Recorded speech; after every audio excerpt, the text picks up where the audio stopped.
अली और आरजू बहुत ही करीब थे। उनके 3 छोटे छोटे बच्चे थे। अली की बाजार में एक छोटी सी चाय की दुकान थी, जिसकी बिक्री से जो थोड़ी बहुत कमाई होती उसी से उनका घर चलता था। अली के पास इतने पैसे नहीं थे कि वो अपने बच्चों को पढ़ा सकता, इसलिए उसका कोई भी बच्चा स्कूल नहीं जाता था। आरजू भी घर में कपड़े सीने का काम करती थी, जिससे 4 पैसे उसके हाथ में आ जाते थे। परंतु फिर भी उनके पास कुछ खरीदने के लिए पैसे नहीं हो पाते थे।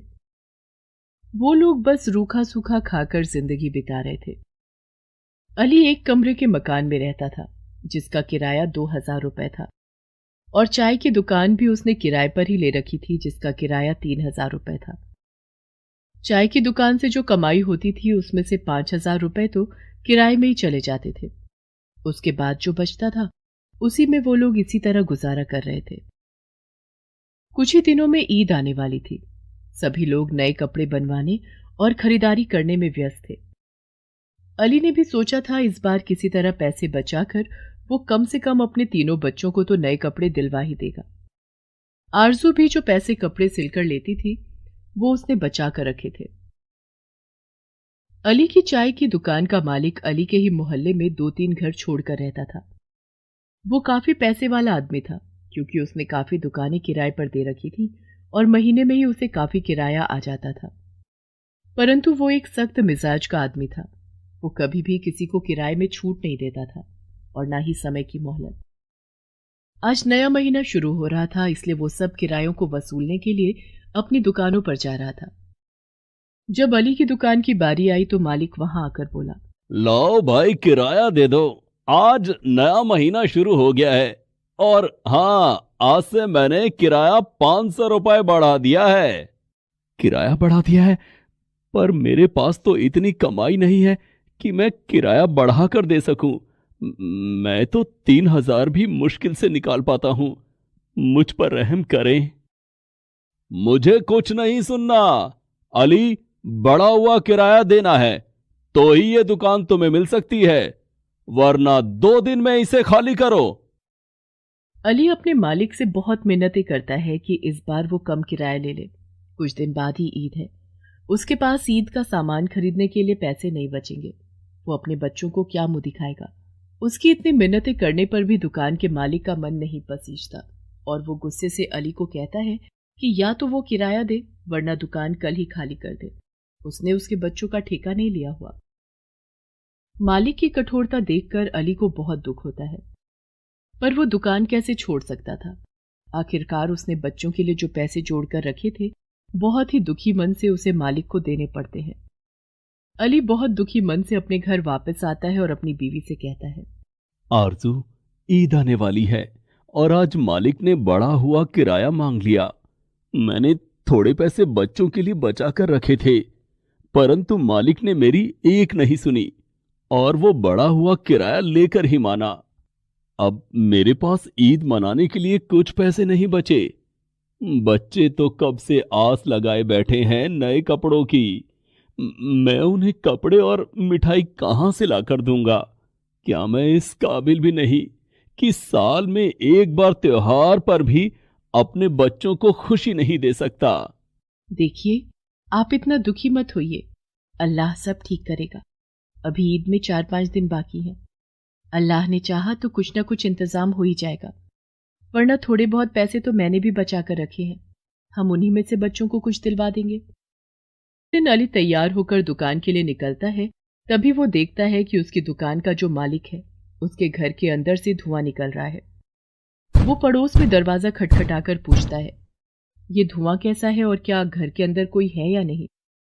पड़ोसी ये देखकर हैरान हो जाते हैं और घबराकर बोलने लगते हैं, या अल्लाह, ये दोनों मियाँ बीवी तो अभी अभी ताला लगाकर हमें कहकर गए हैं कि उनके दोनों बच्चे अंदर सोए हुए हैं और वो बस 1 घंटे में वापस आ रहे हैं। ये सुनते ही अली के होश उड़ जाते हैं कि उसके मालिक के दोनों बच्चे अंदर हैं और घर में आग लग गई है। सभी पड़ोसी इकट्ठा हो जाते हैं और चिल्लाने लगते हैं, परंतु कोई भी उनके घर के अंदर जाने की हिम्मत नहीं करता। अली बिना सोचे समझे पत्थर से उनके घर का ताला तोड़कर अपनी जान जोखिम में डालकर अंदर जाता है और दोनों बच्चों को सही सलामत लेकर बाहर आ जाता है। अभी आग इतनी नहीं बढ़ी थी, परंतु यदि 5 मिनट की भी देरी हो जाती तो शायद दोनों बच्चों को बचाना मुश्किल था। बच्चे घबराहट से बेहोश हो जाते हैं। अली उन्हें अपने घर ले जाता है। आरजू जल्दी से उन बच्चों को बिस्तर पर लिटाती है और उनके मुंह पर पानी के छींटे मारती है।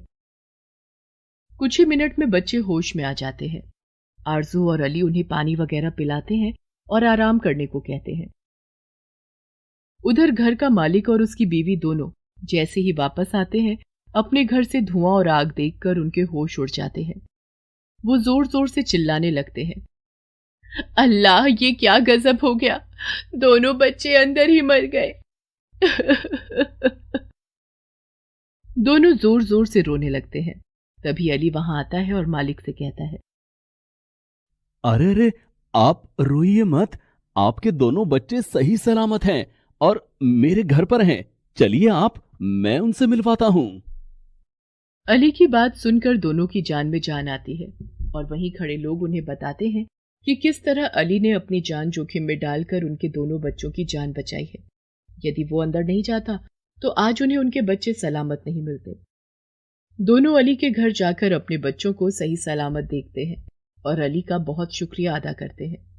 अली भाई, मैं बहुत ही शर्मिंदा हूं। मैंने तुमसे कितना बुरा व्यवहार किया। तुम्हारी मजबूरी को समझे बिना मैं तुम पर गुस्सा होता रहा, परंतु फिर भी तुमने मेरे बच्चों की जान बचाई है। इसका कर तो मैं कभी भी नहीं उतार पाऊंगा, पर यदि तुम्हें कभी मेरी जरूरत हो तो मेरी जान भी तुम्हारे लिए हाजिर है। ये कहकर मालिक अपने बच्चों को लेकर घर वापस आ जाता है। अगले ही दिन ईद थी। अली का मालिक अपनी बीवी और बच्चों के साथ मिठाइयां और बहुत से तोहफे लेकर अली के घर आता है। वो अली को मिठाइयां देता है और उनके तीनों बच्चों को नए कपड़ों के पैकेट पकड़ाता है। ईद मुबारक हो अली भाई। बच्चों के लिए नए कपड़े और कुछ तोहफे और मिठाइयां लाया हूं। आज हमारी ईद तुम्हारी वजह से ही है। यदि तुमने मेरे बच्चों की जान ना बचाई होती तो आज हम कोई खुशी ना मना रहे होते। इसलिए मैंने सोचा ईद पर तुम्हारे साथ खुशियां बांटने से अच्छा और क्या हो सकता है।